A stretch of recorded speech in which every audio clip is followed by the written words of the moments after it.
Welcome, friends. It's almost midnight, and you've found your way to the PikeCast.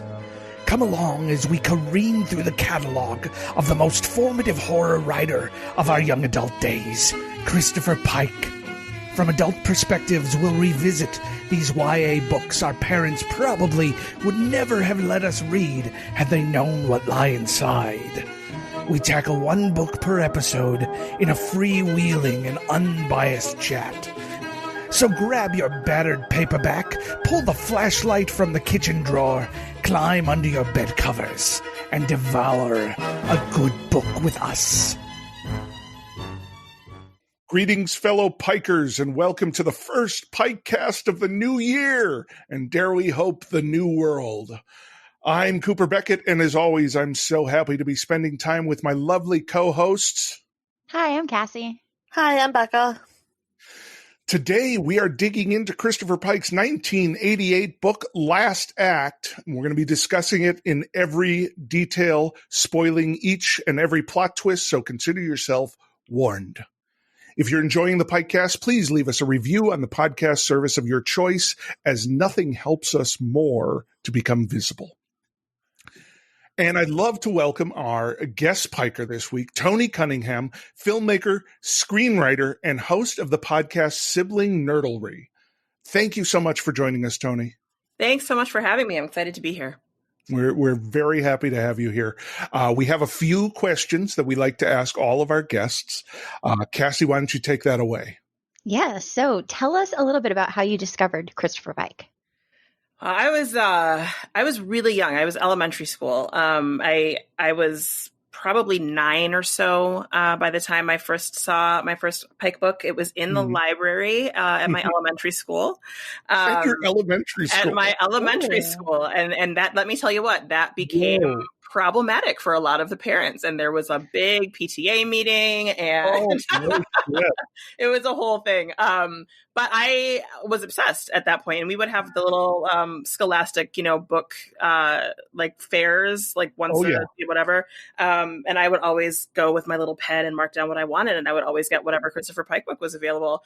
And I think that other than like children's books like Bunnicula and stuff like that, Christopher Pike was the only author that I followed as a child. Except for maybe, I read like Nancy Drew and like Babysitter's Club and stuff like that. But he is the one that kind of stayed with me into my adulthood as far as kind of being the dark and twisty stuff that I still love somehow. You know what I mean? That I was introduced to way too early, probably. So yeah, that's kind of where my kind of obsession with darkness and vampires and horror and all that kind of stuff started. Yeah. I love that. I love that it started with Bunnicula too, because that I'm terrified of white bunnies because of that book. Like, it's so scary to me. Yeah. I love it. Yeah, I forgot all about Bunnicula until I really sat down one day and I was like, why do I have, because I went from Christopher Pike, I went to like Anita Blake series. I'm not sure if you guys know her. Yes, I have all of those books. Do you? I do too. Yes. Yeah, they're fantastic. And I'm just like, where did this all start? And I was really trying to figure it out. And I thought it was The Last Vampire. I thought that was the beginning of kind of my understanding of what vampires were. And then I thought back even further. And I was like, wait a minute, wasn't there like, didn't like a bunny like suck the juice out of carrots or something? Yeah. So it all fits together though, I love it. It does, definitely. Yeah. So what's the thing that keeps Christopher Pike coming back to you? Like, what's the thing that brings him back to mind all these years later? Well, there's a lot. Like I have fears, and it wasn't until I reread both Whisper of Death and Monster this year, because as Cooper mentioned, I'm a screenwriter and I really kind of wanted to try to adapt one of them. And I realized that one of my like biggest fears stems from a Christopher Pike book, and it's the fear of haystacks. Right? And accidentally falling in and not knowing that there's like a pitchfork or something in there that's going to like kill you. Like to this day, I was scared of that. And I forgot all about it until I read that again at 40 years old. You know what I mean? So like, so that definitely stays with me. I'm scared of walking along a ledge and having it turn into a razor blade. I mean, it doesn't come up often. But that imagery is stuck, right? The imagery is in there. Yeah, for sure. So that definitely sticks with me. Also, I think that the Christopher Pike books were kind of my sexual awakening. And I think that at 8 and 9 years old, it's kind of early. You know what I mean? So there are scenes that to this day I remember, and they're probably scenes that people think are gross that I was like, ooh, you know, like the scene at the pond in Monster with like this like wiping blood all over her stomach or whatever. I was like, this is hot, and I was like 10, you know. Let's not forget about the intestines on the wall. Right. Yeah. There's a lot of intestines. Yeah. So if Becca had read that as a 8-year-old, it might have been part of her weird sexual awakening.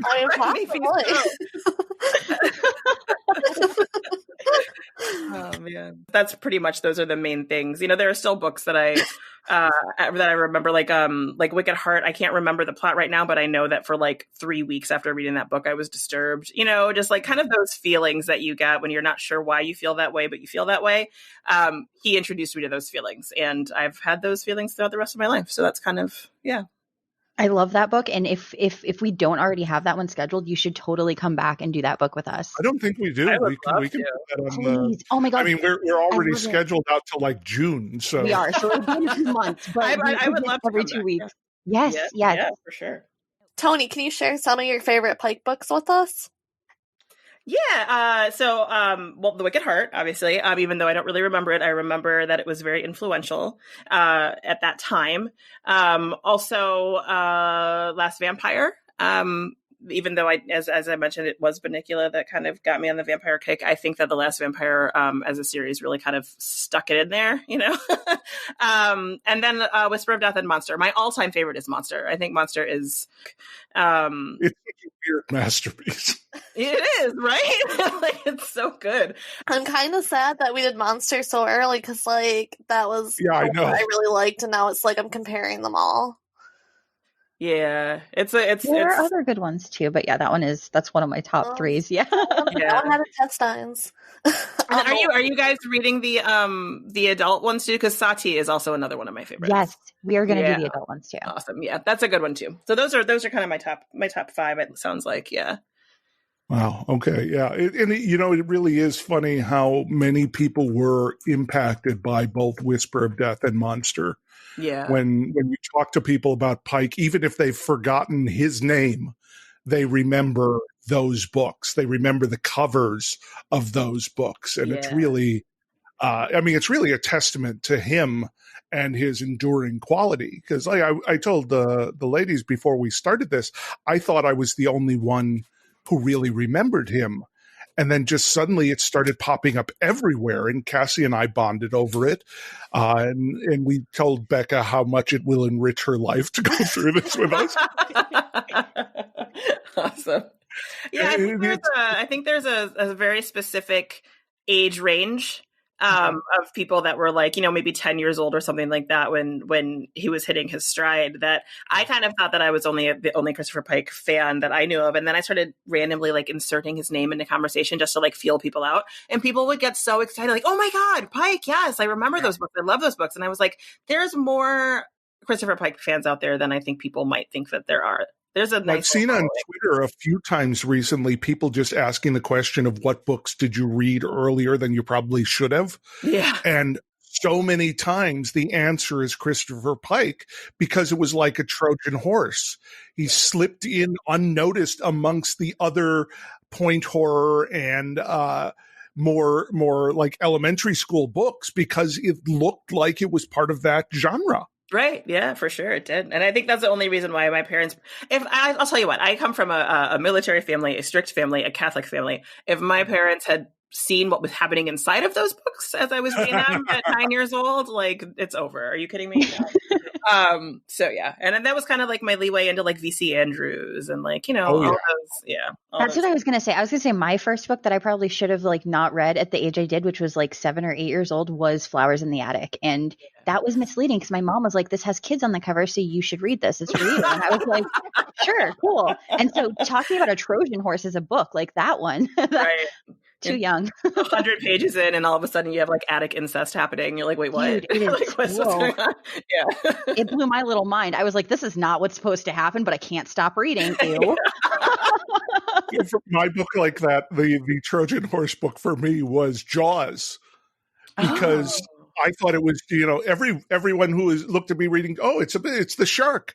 But midway through that book, there's this ridiculously extended fantasy sex scene between Hooper and Brody's wife, where she specifically talks about what if you leave your fly open while we're driving, but then we get into an accident and I don't have any panties on and my vagina is yawning open for the world to see. I vividly that I remember that line so vividly. Wow. Because I didn't expect it. It like came out of nowhere. And I was 7 maybe. Did you expect that vaginas would eventually yawn? Like, as you got older? I'm just curious for me. You know what? I have since used a variant on that line in every book I've written. Because I think it's hilarious, it's absurd, and I'm gonna look out for it now. I love it. Yeah. I mean, if you see the word yawning in my books, it's because of Jaws. And it's Jaws. Anyway, let's get to our book tonight. Who's going to read the back of the book for us? I am. Sorry.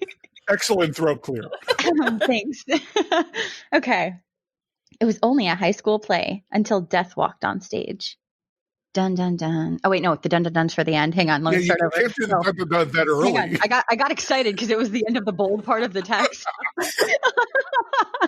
Okay, it was only a high school play until death walked on stage. Melanie was the new girl in town, a little lonely, a little bored. Then she auditioned for the school play and won the starring role. Suddenly, she had a whole gang of exciting friends. But these friends shared something that Melanie did not know, something from the past. Something so terrible that none of them would ever talk about it. Until after the play's opening night, when the police came for the body and for Melanie. Dun, dun, dun. Yeah, now the dun, dun, dun. Yeah. Okay, so then we follow this up with the artwork. Let's look at the cover of Last Act. I really like this cover. I do too. It's dark. I love the purple and yellow of the logo text. And she's got a gun in it, so it's very pulpy. Oh my God. It's so pulpy. I thought she was smoking a cigarette. No, it's a gun. A smoking gun, Becca. A literal smoking gun. Oh my God. Okay, I thought she was just having a drag. So now, Becca, that you know it's a gun, do you feel that the cover art accurately captures what's... I mean, even with a cigarette, it would have, because people just smoke cigarettes. But That's true. This was of a time when people just smoked and drank, and it was casual. It was just casual. I know it's not the same, but it reminds me of like the Maltese Falcon or something like that. Like, walking into like the detective's office and everything's dark and 1950s-ish. And I love this cover. I love that vibe so much. It's so good. So I think we all feel that both the cover and the back of the book actually accurately reflect the story inside. I think so, yeah. Yeah. Though the back of the book does not contain like 75 characters. Yeah. Thankfully. So the characters were hard on this one. There were so many. Yeah. There were so many, and they played so many like different roles, double duty for each character. So it was a lot to remember, a lot to keep track of. Yeah. I should have included a character list at the beginning because it is about a play, and you know how like plays have like the character list on it. Like I feel like that would be a cute little add-on. I mean, I think it's important because literally there are so many characters who not only do they often play roles in the play, which uses different names and personalities, but often use different names and nicknames for themselves. Yeah. So you're never quite sure who's being introduced and why. Right. And I will say, I think on page 38, they actually do have They do. The list of characters. Yeah. But it's very short. It's short, and I kind of would have loved to have it like at the front of the book. Like, so like when I got confused, instead of having to find what page is on in the story, I could just flip to the front and be like, oh, right, that's so-and-so's sister. Yeah. Yeah. Right. The best part is number 5, which is Rhonda ... Carl's sister? Question mark? Yes. Let's get right into the Midnight Club and start talking about these characters. I didn't realize how much disdain I had in my voice for the use of alliterative names for characters last episode. But then right away I get hit with Melanie Martin. And Carl. It's not as bad, but it still irritates me. So let's talk about Melanie Martin. She is thirsty as hell. Yeah. Yeah.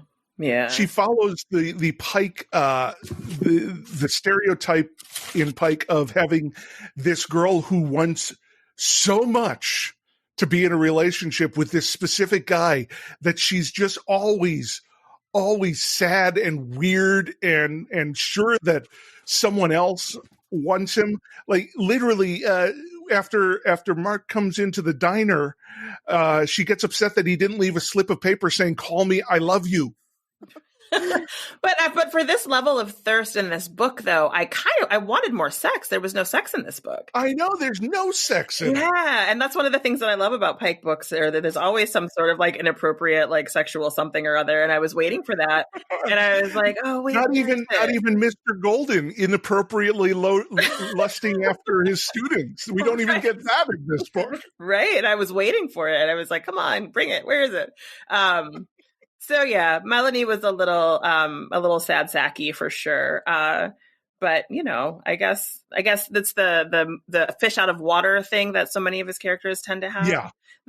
She moved from San Francisco to Midwest, which took me a while to figure out it was Iowa because they don't directly mention that at the beginning. It's just miscellaneous Midwest. Right.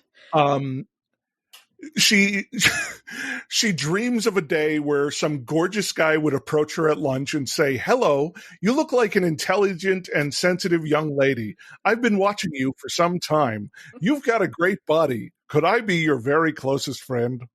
Oh my God. Wait, that's an actual line in the book? What?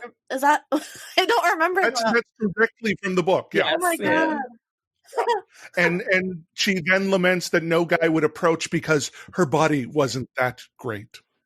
That's why. Oh, high school girls. Like that, I would send them in like the opposite direction. Like that is the creepiest way to approach them. I've been watching you. Your body looks great. Like what are you doing? No. I really like the end about being like your very closest friend. It really reminds me of Child's Play. I'll be your friend till the end.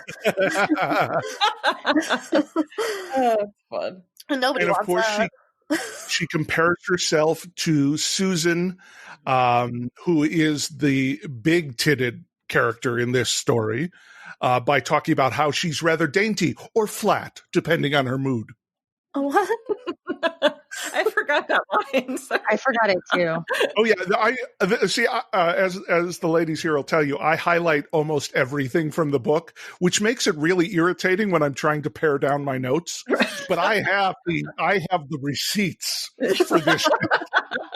He's spilling the tea. I forgot about that one, but I do like that line because I feel like that's like a relatable thing where like if I'm in a good mood, like my flaws are, they're a cute, like nice little thing that I can put a good twist on. But if I'm not feeling myself, they're like awful and haggard and terrible. Mm-hmm. That's fair. Yeah. I mean, and she does have, again, this is a recurring character trait. Her bottom row of teeth are crooked. So it's the, hey, everybody, this is our normal character. She has freckles. She has something she likes about herself. It's her lips.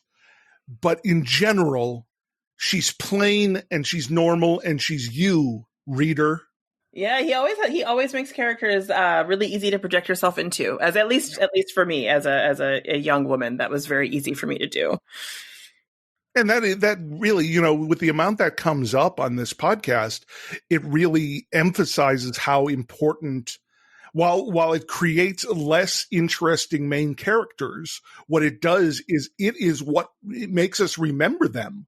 Like I remember Die Softly so vividly because I projected myself embarrassingly full-heartedly into Herb, and that pinged everything when I was 10, you know? Right. Yeah. And I mean, there's something to be said about it too. Cause like I grew up, I'm Black, and I grew up in a white neighborhood, and we can save some of this for the problematic section. However, for me to be able to project myself onto some of these main characters is a feat, honestly. Sure, yeah. You know what I mean? So if you provide the right kind of canvas, yeah, it can be done. And I think he has done that quite often. Yeah. So with Melanie, what do we think? She's a pretty standard Pike main character.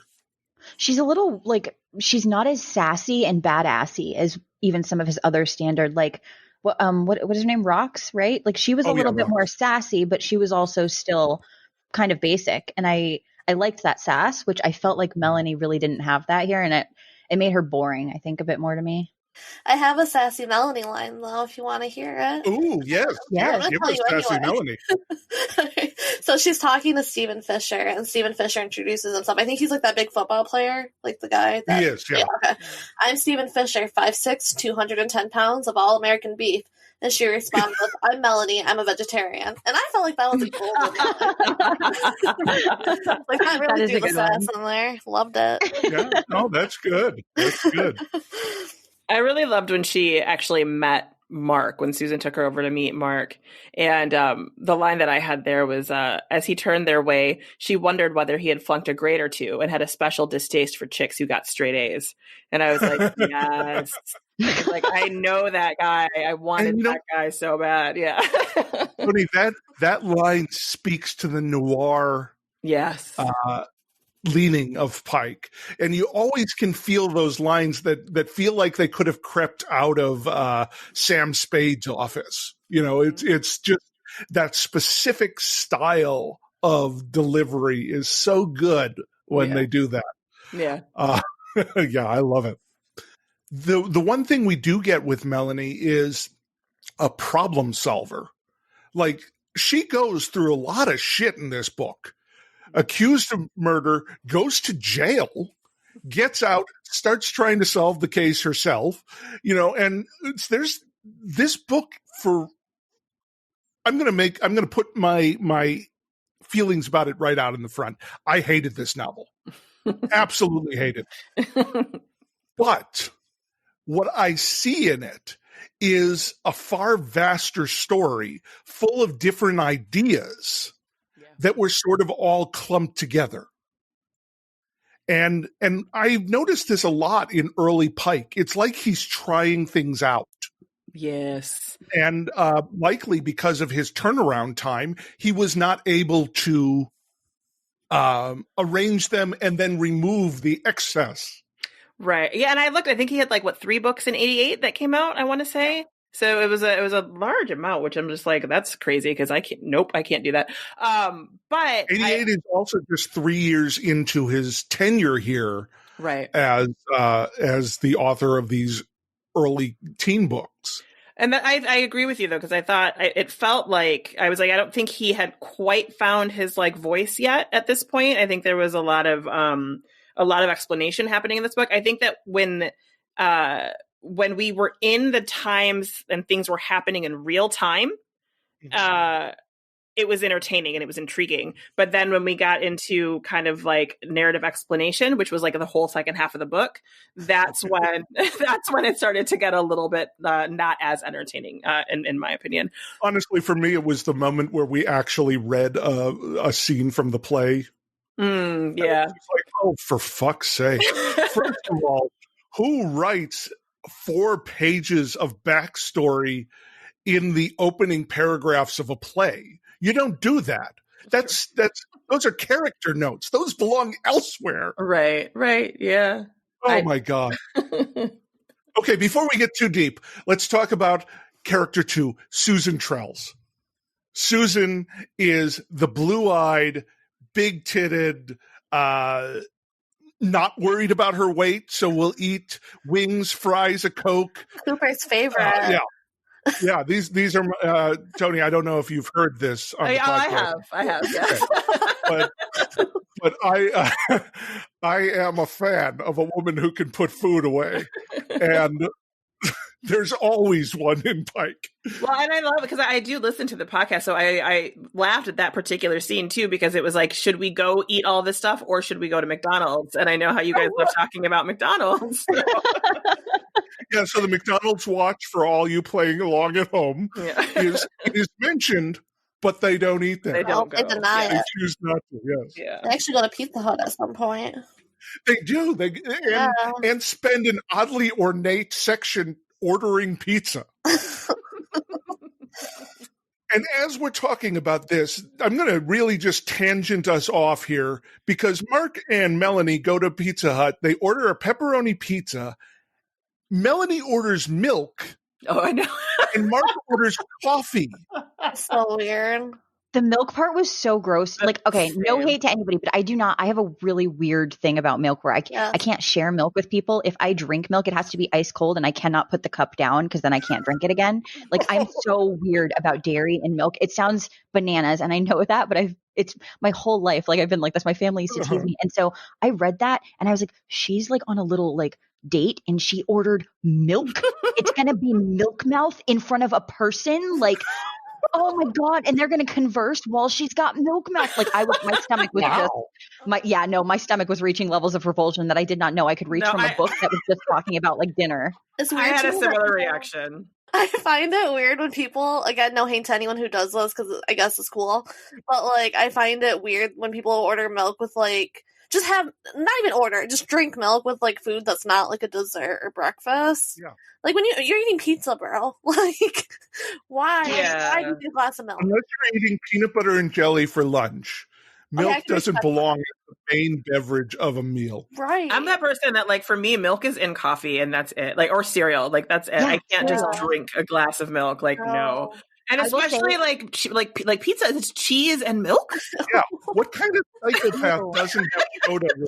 I didn't think about that it was also dairy too, because cheese is a different kind of thing. Cheese, I can get down with some cheese. Like, I'll share cheese. Like, cheese is like a wonderful thing for me. I'll have cheese mouth and talk to you all day. But no. Okay. So we've learned a very, very interesting quirk of Cassie. And it means, authors out there, all you have to do to skeeve Cassie out is have someone drink milk and talk to someone else. So literally, you should put that in your next book. Or like use mouthwash or just something, because it's so thick and white in there, and it surfaces, like it coats your. I can't anymore. We gotta go on. We gotta go. I will say, okay, look. So I will say the one thing is, sometimes I've been known, if it's like 2 a.m., you got like a little munchy snack time, and there's like Oreos and milk. I will say that I will have a cup of milk, but I won't drink it. Like, I'll dip it, and then I'll be like, "Thank you, come again," and dump it out into the sink. But it gets my cookies soggy, but then it doesn't give me like that full milk mouth. Then I have cookie mouth, and cookie mouth is tolerable. Oh my. That's fair. Yeah. It's fair. That's fair. This is a moment for the more you know star. Right there. So we're going to talk a lot more about Susan in our villain section. So my suggestion is we move beyond it, because she is the villain of this piece. Let's move to Mark Hall, bland male character. Feel free to disagree with me, but that's how I'm describing him. I think he had a lot of potential. I think I agree that he was bland, but like that type of a character, like I think it's kind of similar to like I think it's the reason that there wasn't more sexy in this, because like in order for that to have happened, Mark needed to kind of be like, he was borderline kind of like maybe a little bit of a badass, but like he didn't quite get there. Like he had that moodiness of like 90s grunge, but like it didn't really, do you know what I mean? I don't know. He's the quiet, sensitive football player, actor. There's a lot going on in Mark. Yeah. He's the most handsome guy in school, according to Melanie. And most of his attraction is because of his tough face. And he doesn't shave in the morning, and his hair is uncombed. So, like, he's a specific guy. Yeah. But is also a fine actor And here's another Pike obsession. Melanie could see him going to Hollywood and becoming a heartthrob on a major soap. Usually it's the women who want to go to Hollywood, and Pike doesn't seem to like them. So I'm not sure where he comes down on Mark wanting to go to Hollywood. He also has Susan wanting to go to New York or LA also. So, but I don't remember if he like hated on her for it. Did he? I don't think he did. No, I'm looking at my maybe something happened later in his career. Okay, because I feel like he was pretty chill about her in the beginning. Yeah. He has absent parents, like so many characters. His parents are dead, so that's easy absent parents. Melanie's father is a traveling salesperson, so again, absent parents. Really, I think Pike just is looking for excuses to get rid of parents because they complicate matters. Oh, for sure. I think that's like the tent pole of any YA is you have to get rid of the parents so that the kids can do whatever it is. Yeah. Although the thing that's interesting to me, and correct me if I'm wrong, because I think you guys have read more recently these books than I have, but it's typically a father that is the presence, right? Like if there is a presence, it's typically the father. Father or grandfather. Yeah, it's absent mother most. Yeah. Which is really interesting to me because typically if there's an absent parent, it's typically an absent father. So it makes me really curious as to Pike's kind of like... in Die Softly, Herb's father was gone. His mother was there. His mother was there. Okay. Now I'll have to reread that one. But it is often a broken home, a split parents, or dead parents. This has come up again. Right. There are just many reasons for there not being parents around. Yeah. Mark also drinks coffee with a cheeseburger, onion rings, and a banana split. That's weird, too. Yeah. I mean, just have a fucking soda, Mark. He drinks coffee because it has to match his face. He's got a tough face. He's got a tough dude, so he's got to have a tough drink. He does. Right? He does. So that's what I think that's what the coffee's doing. I think. He's not a poser in this story. We're going to get to the poser. True. He seems to be like the normal guy, so he wouldn't think of it like that. I'm assuming we're talking about Jeremy. Is this what we're talking Oh, yeah. Jeremy, in parentheses, the worst. I love Jeremy. I was going to say, wait, why is Jeremy the worst? He was actually one of the characters I remembered, like, fully. We will have to talk about that. But let's talk about Rindy Carpenter, the weirdest name ever. Have you ever heard a name like that? Like, No. is that a name, or was it just for this book? It's like with a story that involves someone using anagrams for a plot point, you would think that the person with the weird name is the one that's anagrammed into the plot point. Instead, it's Susan. Right. But Rindy, everybody feels like Rindy is the most beautiful person in history. Even creeper brother Carl. I actually thought it was cute that he brought her flowers. I was like, that's sibling goals right there. Yeah, I'm gonna. Okay, hold on. Okay. I thought it was like a nice thing. Like I was just like, oh, he's supporting her. No. Here's why Carl is creepy. Okay.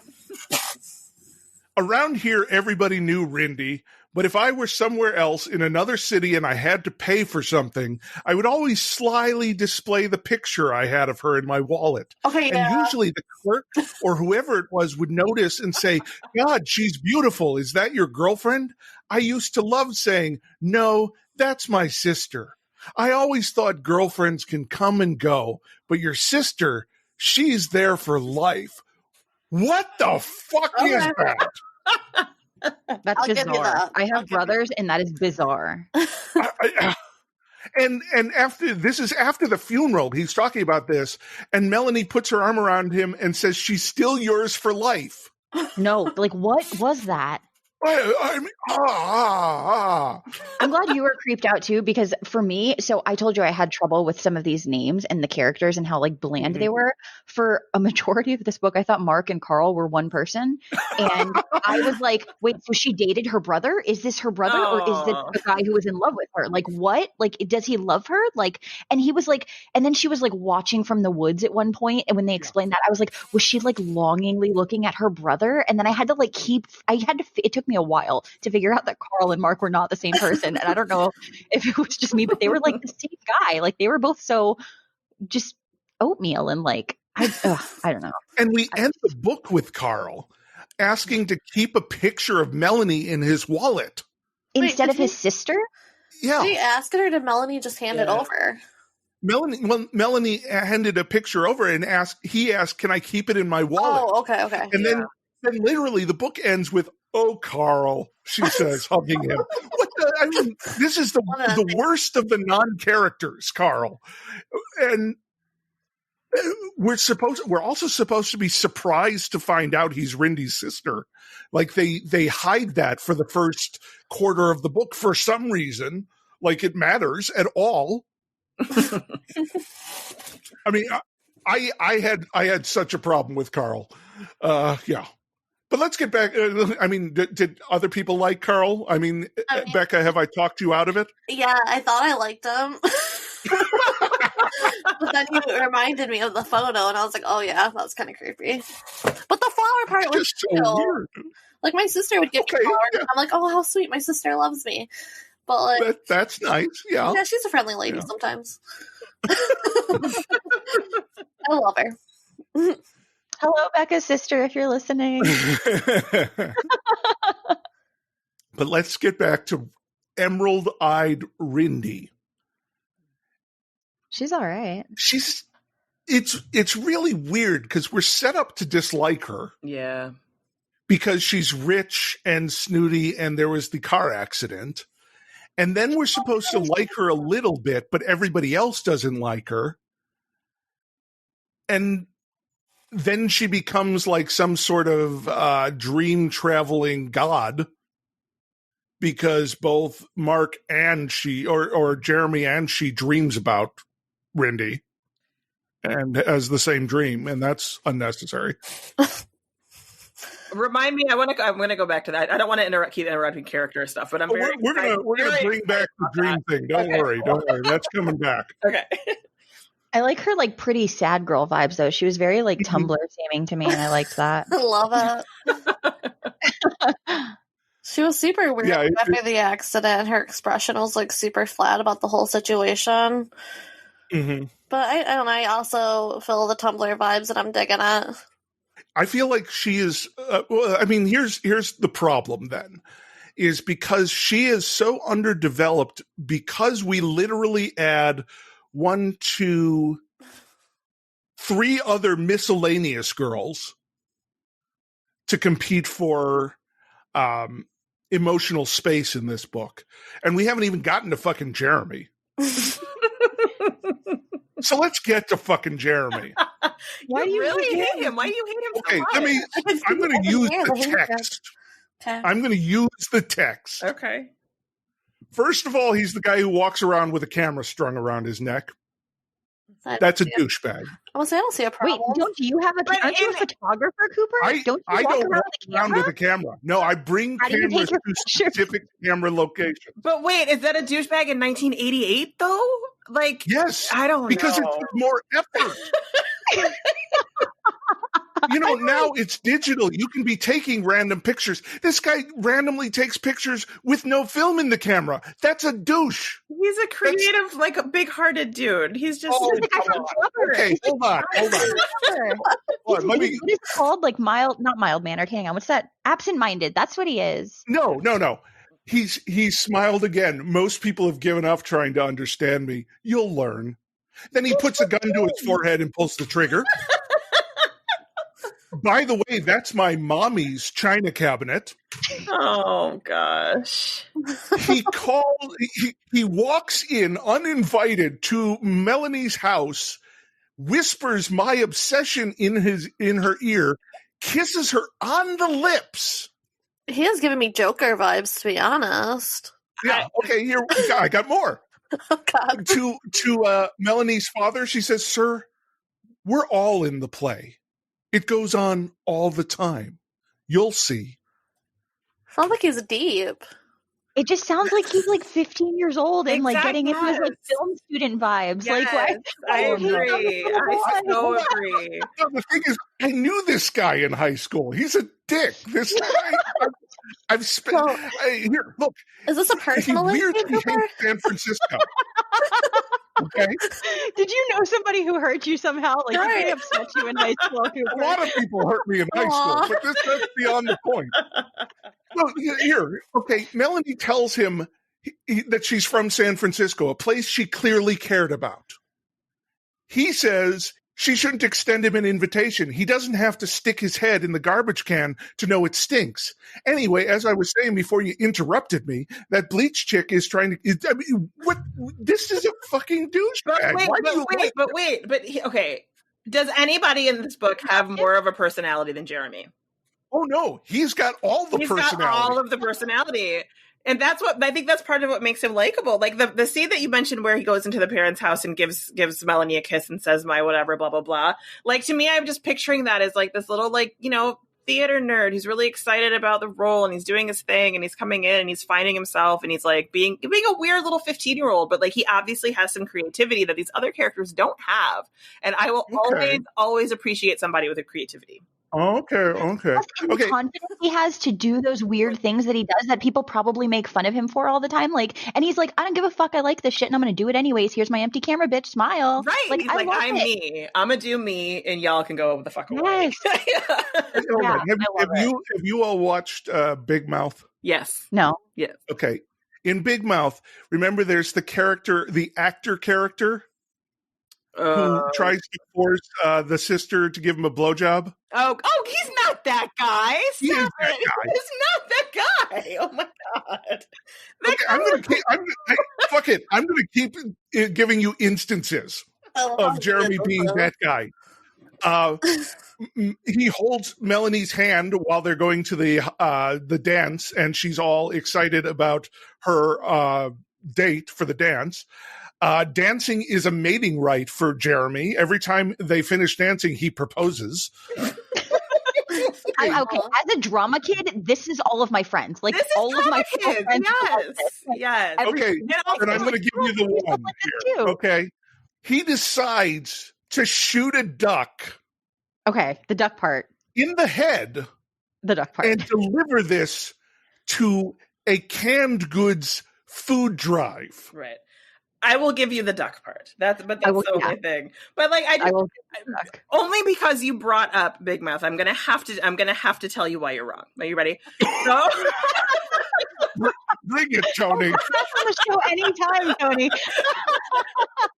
The guy on Big Mouth is like almost 10 years her senior, and he is very obviously using her as a young person who doesn't know any better. And you can't put Jeremy in that same boat because he's the same age and he's trying to figure things out. He's not a predator. The guy on Big Mouth is a predator. His begrudging grunt. I think Jeremy's going to become a predator unless he develops a real personality. I have strong feelings here, but that's okay. Well, we can agree to disagree. I will begrudgingly mention my specific note over this passage is first time I've enjoyed Jeremy. Ah, okay. Susan, what did you call me? Susan asks, her tone deadly. A bitch, Jeremy said matter-of-factly. Few people realize that bitch refers not only to a female dog, but a female wolf, a female fox, a female... I enjoed that. Yeah. That was entertaining.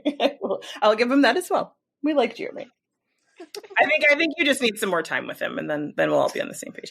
And like, am I the only one? Like, Cassie and Becca, are you guys? No, it seems like everybody likes Jeremy. I'm pretty okay with him. He was fine. I will respect all your rights to be wrong. I don't know. If you're doing it by vote, like we almost unanimously all agree. You're the only one who's so I can't. We're not all wrong, Cooper. Come on, what are the odds here? So we're saying it's subjective reality, I suppose. If we can vote on reality. I want our listeners to tell us if they like Jeremy or not. Yeah, listeners, you tell me why I'm wrong. I dare you. I dare you. We'll read it on future episodes. Let's talk about Tracy, and she's the only character I have literally no notes about. I don't even remember Tracy, dude. Like, Tracy's in the play. I think, right? It's Tracy and Mary. Yeah, it's Tracy and Mary, and I don't remember like, I don't remember. I know that Tracy was, as Becca was saying, Tracy was kind of bitchy, but other than that, I don't really. I remember Heidi more than I remember Tracy. And that's the problem. We have Tracy and Heidi. And Heidi's the one that didn't get to be in the play. Right. Yeah. Tracy is the one that does get to be in the play. Heidi is the one that they're both red herrings for no reason. Yeah. I have it written down that she has a huge nose, which I know that like because like he talks about big noses, right? So is that why she couldn't be the lead? Maybe. All I have is Tracy, plain and huge nose. It's like my whole note. So I don't really know. I just know that she wasn't very nice. We really get into the fact that there are way too many characters. Yeah. There are. Yeah, there are. We could cut Heidi. We could cut Tracy for sure. Right. When Heidi's only a character. I mean, Heidi's pissed off she didn't get to be in the play. She's a great actress, but her discernible drawback was her appearance. She was a bit chunky and had bad acne. And if we didn't get it the first time around, Melanie mentions it again. When she's interviewing people, Heidi was a member of the cheerleading squad, her chunky hips and bad acne notwithstanding. Honestly, I hated Heidi more, not because of her chunky hips, but because she had a bad attitude. Like, she was a rude dude with a bad attitude. I did not like it. Sore loser. She was a sore loser. And, okay, I don't know if I glossed over things in reading this, or if I didn't and I just didn't understand what was happening. Heidi shows up with a box of bullets. Mm-hmm. Right? And then it like falls down. And I think Susan had the bullets. Susan dropped had the them, and then Heidi picks them up to look at them, and she's like, "What are these?" And then instead of giving them back, she just leaves with them. Right. Okay. Yeah. So that sound is just, it sums up the book for us or something.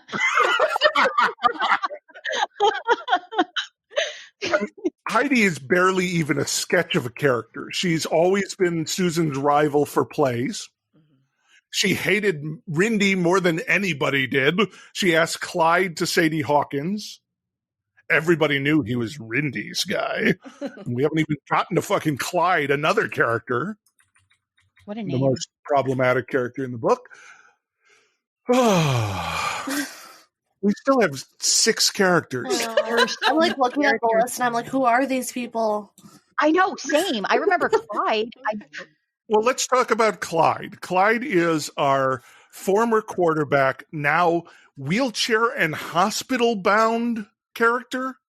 I don't think he's in the hospital now. I think he lives in a home now. He was in a facility. I don't think it was a hospital, but it was a facility of some sort. Yeah. And the way everybody talks about him, like, fills out my problematic section for this book. Yeah. Because, Heidi laughed. Are you saying I killed Rindy so I could have Clyde? That's absurd. He can't even walk. He's a basket case. Yeah. They call him the emotionally shattered invalid. Damn, the emotionally shattered invalid. I didn't remember that. I missed that line too, I guess. But that, they were not, and it was so Well, I'll save it for the problematic. But yeah. Oh my god. But the problem is that's Clyde's entire character until he shows up like a Deus Ex Machina and talks Susan into almost killing herself, but not really. Was that that wasn't his goal, was it? It was just to disarm her. I have no idea. Yeah, I think his goal was to disarm her more than to make her kill herself. At least that's how I took it. Yeah. But we can, again, there's fun things to talk about problematic. Anyone have anything about Clyde that's not just the problematic section? Because we can save that. I don't got nothing. Okay. You don't got nothing. I don't got nothing. Let's talk about Captain Michael Crosser. Who? The cop character, the one who's told where she's going to be, and the good guy cop that shows up in many Pike books. I miss Detective Nguyen. It's interesting, actually. I was thinking about this because I was like, between Monster and this, we have 2 captains or powerful police, and both of them are minorities. And It's actually, I mean, and I can only speak for myself, and this can probably go into the problematic if we don't want to do it here. But as I mentioned, the only like Black child up until high school, essentially through all my schools and all the books that I read, I never had any representation for my race whatsoever. Like Nancy Drew, please. Babysitter's Club, maybe 10 years in, you know what I mean? Sweet Valley High, it's all like blonde hair, blue eye. So for me, one of the things that Pike did, and granted, maybe not as well as he could have, but again, it was 1988, so I'm not holding grudges. But one of the things that he did do is that he actually did at least include people that were not just, you know, blonde hair, blue eyed white people. And I can't say that for a lot of authors that were working at the same time as him. So I will give him credit for that, because he has a Black character, and it's a Black character that is a person of power. It's a person that is kind-hearted. It's a person that's looking out for our main character. And it's not a villain. It's not a drug addict. It's not you know what I mean? So I will give credit for that. That being said, there were some problematic moments with, like, you know, frizzy hair and calling him Bill Cosby and shit. But yes, right. But I mean, and the problem with Bill Cosby is those references are even more problematic for reasons Christopher Pike never would have even guessed. Could have never known. Yeah, for sure. But he's another good guy cop. We get that character, the one who legitimately wants to help the main character, even when they won't help themselves. Like, this is the same character, basically, and the same plot points as in Die Softly, when the cop says, okay, well, why don't you come down and talk to me right now? You know, I think something bad's going to happen. So why don't you not go do the thing you're about to go do? Which puts them in the course of the villain monologuing, really. Right. We get Claudia Schiffer, who is her lawyer, who I just kept hearing Claudia Schiffer. Same. Thank you. She has no character other than she's big, strong, chain-smoking, no-nonsense brunette. That's Claudia Schiffer. I barely remember her. But I think she was only in like 2 or 3 scenes top. Yeah, I remember Captain way more than her. Well, she tells her to stay away from the captain, and I mean, she doesn't have a big part at all. Right. Steve is the guy that Becca mentioned earlier. All-American beef. Yeah, 5'6", 210 pounds of all-American beef, and that's him introducing himself. He loves himself. Yeah. Susan observes of him, he sure makes a strong case for the relationship between football and brain damage. People are mean in these books. Steve is another one of our many, many red herrings in that he is the guy who brings the blanks. Oh, right. I forgot about that. Who provides the blanks. Yeah. And it said probably like 5 different times, like, oh, did you go to talk to Steve to get the blanks? Yeah, exactly. Yeah. Well, and that's the big problem with these red herrings is they're not just once instanced. Right. They're over and over and over. And like, by the time the book actually gets around to revealing the author of the play, it's like, yeah, I knew that 40 pages ago. Come on. Yeah. Tracy is Clyde's sister. That's the note about Tracy. Oh, right. And that's another reveal that we get. These sibling relationships are reveals for some reason. I completely forgot that. I forgot that too. And that's okay. We have ex-boyfriend of Melanie, David. Wasn't that right? He's another one. Yeah, that's another one we got completely. He doesn't. Right. Yeah. He's now dating Judy. Right. Who's Judy? I don't know, but Melanie would like her. Oh, okay. Right. Right. I'm glad that they would. Okay, we're gonna just keep going then. And the last character, I believe, I could be wrong because there are way too many again, is Mr. Golden, who I thought was going to be the lecherous teacher that like all the other named teachers are in Pike, because he's pale and balding, has a bad stomach, and drinks Maalox as though it comes from cows. Maalox mouth. The only notable thing about him at all is he's like a Rain Man level of memory, because at the dance, Melanie asks him about how many questions she missed on the test. And he knows, You missed 6. That's a B+. That's the second best grade in the class, because Susan missed only 5. I've known a lot of teachers in my life, and none of them can just pick out grades off the top of their heads. They've got too many kids. Yeah. Well, if it was the second and best grades of the class, I felt that was a little bit more believable, but I do get what you're saying too. I mean, it basically gives us the Bayside High problem, which there is. I mean, as many characters as there are in this book, there are really only like 3 characters that matter to anyone in the school. Jeremy. Yep. Wow. Son of a bitch. I'm going to take the commercial break to stew. And we will be back with more of the PikeCast.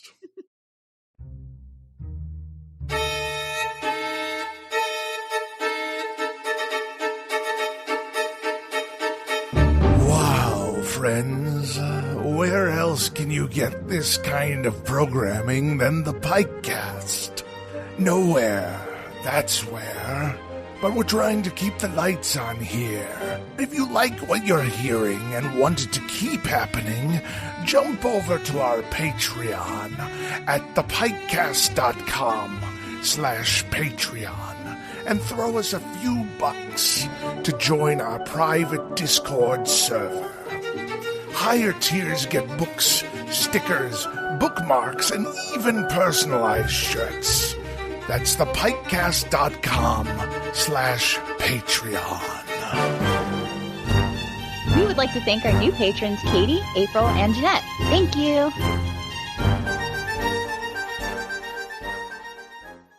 Once, Osgood and Frost were the up-and-coming stars of the burgeoning paranormal investigation TV show craze before a hoax put an end to their friendship, partnership, and television careers. Now, over a decade later, Prudence Osgood is a barely functioning alcoholic ghost hunter for hire. Her yearning for mystery and adventure is reignited when she receives a cryptic, untraceable email. She can't resist embarking on an investigation that tugs threads, winding through a sinister series of disappearances, her former partner's family, and a night 20 years ago when a semi blew a yellow light and nearly killed her. Reviewers are calling Osgood Is Gone a masterfully vulnerable and relatable 21st century horror story, and a bourbon-soaked supernatural mystery with sparkling dialogue that sticks the landing on LGBT characters, and main character Prudence Osgood, as tortured as she is clever, broken in all the best ways, and a true heroine for our times. Buy it today at Osgood Is Gone as a paperback, ebook, or audiobook narrated by me, JJ Ronvier. Welcome back to the PikeCast. We're going to be moving into our section called Remember Me, where we discuss the plot as it is from last act. Where do we start? Okay, I do want to just start with this. We literally opened this book with the line, "I hate school." I mean, it's a bad. Which is so dramatically high school, yet has nothing to do with the book that follows. True. Because she doesn't appear to hate school. No, that's true. I mean, in the beginning, though, she's just like a new kid that's like trying to fit in, and nobody really talked to her until she helped Susan with the math test. So, I mean, I feel like I get it. Like, it's just kind of like her like transitioning from like, I have no friends to like, now I do. So, I guess it makes sense. Let me try to lay out the plot of this. Okay, and you tell me if I'm missing anything. Okay. Susan wants to murder Rindy. Yes. So to do this, she writes a play under a pseudonym, hides it in a bookstore in Des Moines, gets her friend Jeremy to pick the play, casts a girl she doesn't really know as the lead actress, but she knows that she likes to act somehow because they must have had that conversation before. I don't know. I think she just randomly heard about her playing Peter Pan at her old school. That could be. Okay. Engineers a situation where she can shoot Rindy while someone else is pretending to shoot Rindy, that is based on the fire exit door using so much power that it doesn't work when the fridge on stage is open. She really thought this one out. Wait, I just want to say I've never like hearing it laid out this way is making me giggle. And the best part is, this doesn't account for any of the middle of the book, because she uses the Sadie Hawkins dance to convince Melanie to do this, because Melanie has a thing for Mark, and apparently I need to abandon any semblance of a plot discussion to ask you ladies a thing. I'm excited. First, have you ever done the Sadie Hawkins dance? No. Yes. No. Okay. At your Sadie Hawkins dance, did people dress up in paired costumes? No. No, we did not. Because I have never heard that as being a thing from the Sadie Hawkins dance. Yet they're wearing matching cowboy outfits. Yeah, I don't know what that's for. It was a big enough deal to just, like, the girl had to ask, and that was all that was done. Right. Yeah. That's all I know of Sadie Hawkins is the girl asked the guy. All I know is the song that's like, Sadie Hawkins dance in my khaki pants. Okay, I'm sorry. That's the only thing I know. I feel like Cassie should know this. No, I don't know You this. don't know that song? I think it's like Reliant K or something. Oh, is it? I think so. Maybe I wasn't in Sadie Hawkins tune. dance in my pants? In my khaki pants. Oh my god, it is. You're right. Yeah, no. I mean, I know who they are and I like know songs by them, but that's not That was one a of them. bop, bro. Every time you guys say Sadie Hawkins, like in the last 2 minutes, I kept thinking of it, and so I really want to let it out. She's over there like dancing to herself. Okay, then I'll move back to the plot here. Okay. Part of the reason for all of this is because Rindy was driving and crippled Clyde in an accident a year before. All of these past traumas take place way too close to the present in Pike's early books. Mm. And I'm already lost so much here. Okay, yeah, this fuck. I mean, really, what is this plot? You know, I think something you said earlier in the podcast is very, it makes a lot of sense for the plot, is that I think there were some ideas that he had that were good ideas, but I don't think that at this point in his career, he really knew how to lay them out. And one thing for me, and this is, it's less to do with the plot, but I feel like it should have been more of the plot, to talk about the dream, to talk about Rindy's, dream. Scrabble dream, right? So very early on in the book, I think it's page 34, Melanie says, and it's a throwaway line, it's kind of like a punchline to a joke. She's like, oh yeah, I use astral projection, as just some throwaway line, right?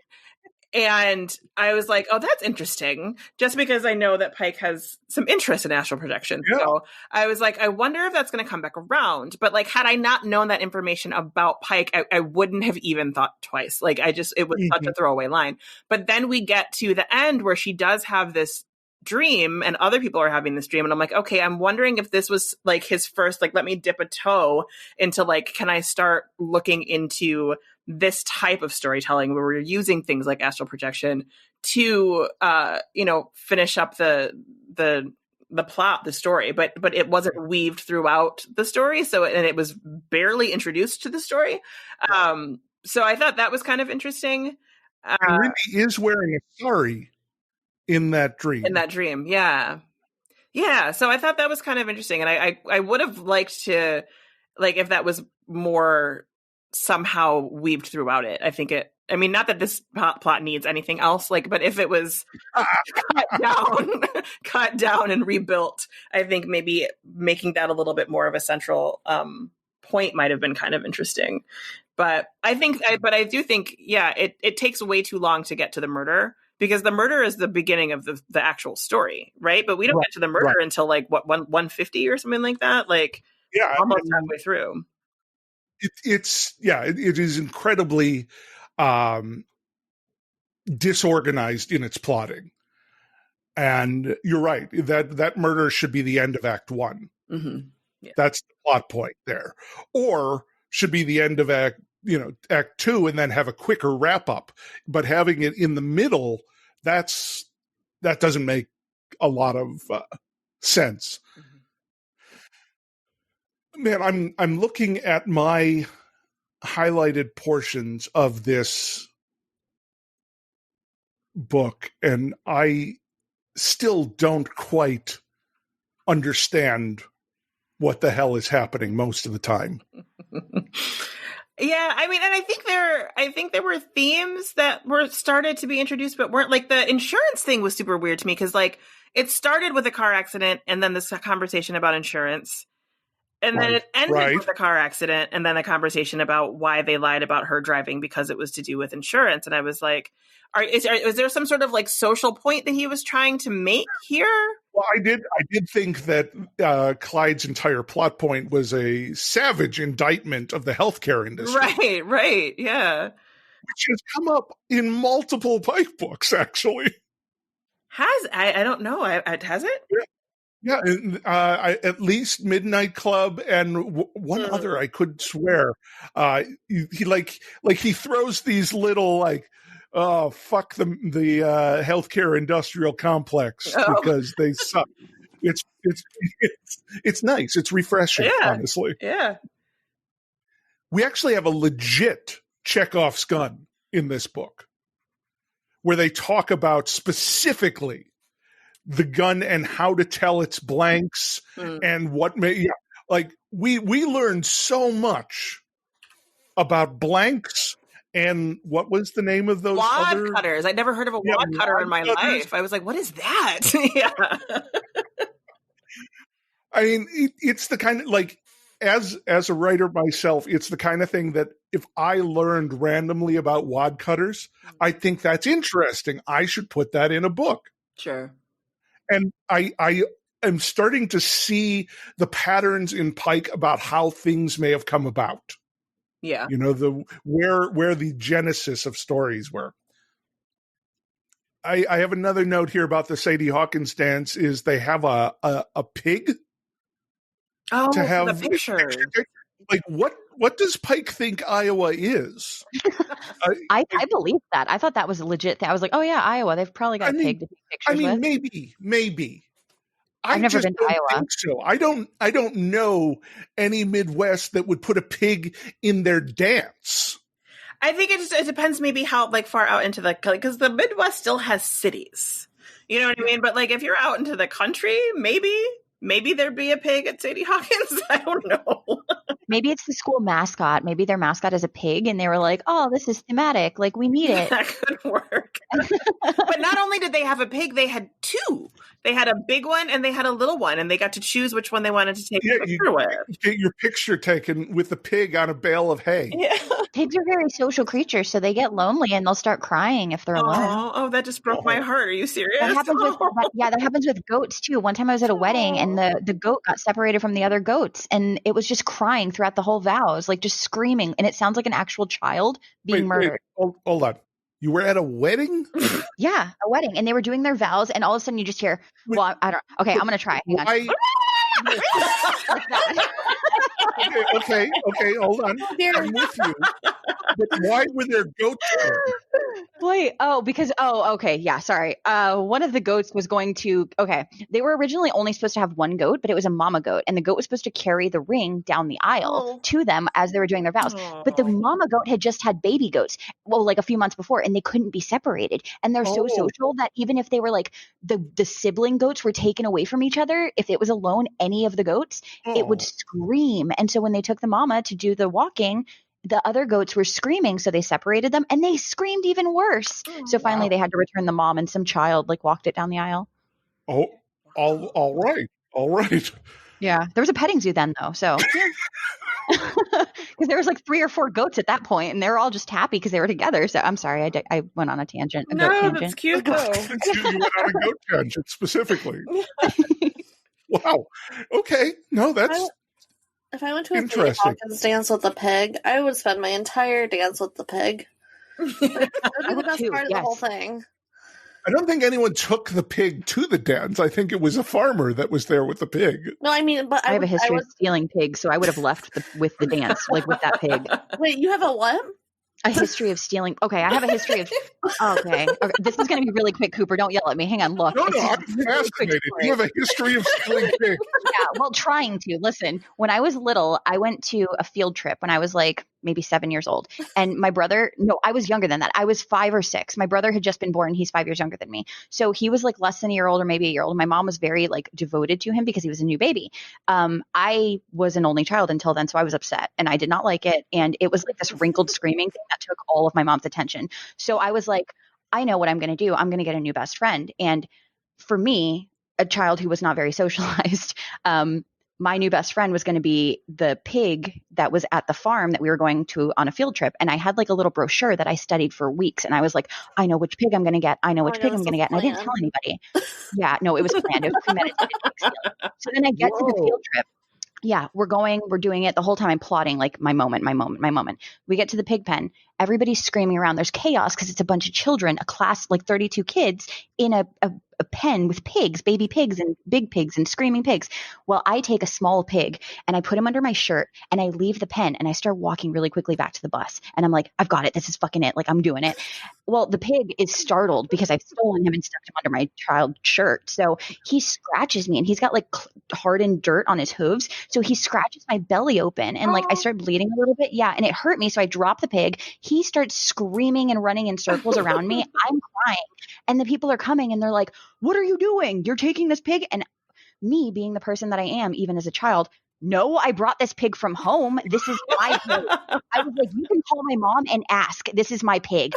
Well, I didn't think about what would happen if they actually did. And they didn't because they were like, nah, kid, like this is a pig you just stole. And so they put me on the school bus and I wasn't allowed to finish the field trip with everybody else. And they took the pig back. And eventually I ended up liking my brother as he got older and started to play with him. So, yeah. So Cassie, you are Louise Belcher. I literally, like, Rich tells me all of the time. He's like, you are Louise. Like, I have a little bit of Linda in me and maybe a tiny bit of Tina, but like, I'm Louise. Like, I am Louise. Wow. Yeah. Yeah. So that's that's amazing. That was worth a complete stop. I am here for these revelations, Cassie. I would have stolen the Sadie Hawkins pig or tried to. I mean, then we're talking about like a 400-pound pig. So I picked the small one, obviously. Right. There were 2. Oh, okay. Yeah. Okay. Wow. All right. So back to last act.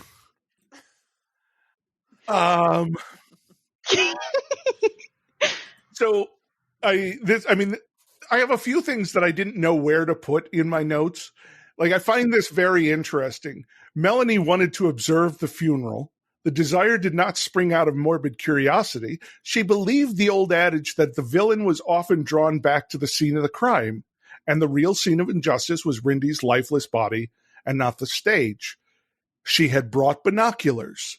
So Melanie, on trial for murder, knowing that villains return to the scene of the crime, goes to the scene of the crime with binoculars and doesn't at the moment think that might not look so good for her. I mean, did we ever discover whether or not Melanie was actually smart? Is that maybe what's going on here? Did we? I don't know. We're overlooking a really big plot point. That's that Melanie is very dumb. Well, I mean, yeah, she has this weird insistence on everybody knowing what she wants. Like she goes to the hospital or the home where Clyde is and says, "I'm here to see Clyde." Doesn't bother with a last name or anything. Just walks up to the desk and say, "I want to see Clyde." So after we reveal, okay, they put the play on again. Yeah, that was. I was like, how? In what world? What? With an audience. Yeah. So the school says to the families, we're going to put this play on where a girl died. We're going to do it as an exercise to see if we can figure out who killed the girl. The cops are going to be there. Would you like to buy tickets? And a full audience says yes.